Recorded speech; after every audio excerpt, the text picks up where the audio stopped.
આમોદના સરબાણ ગામ પાસે ટેન્કર ચાલકે બાઇક ચાલકને અડફેટમાં લેતા બાઇક ચાલકનું ઘટના સ્થળે કમકમાટીભર્યું મોત થયું હતું।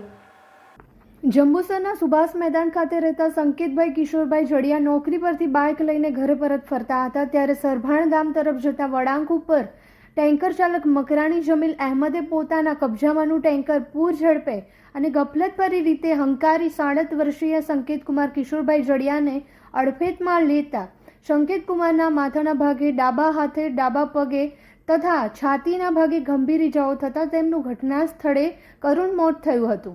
ગંભીર રીતે સર્જાયેલા અકસ્માતના કારણે યુવકે માથે હેલ્મેટ પહેર્યું હોવા છતાં મોત થયું હતું।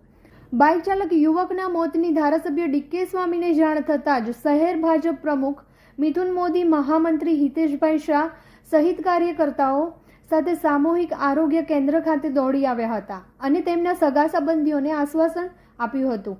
આમોદ પોલીસ મૃતકનું પોસ્ટમોર્ટમ કરાવી તેના પરિવારજનોને લાશ પરત કરી હતી।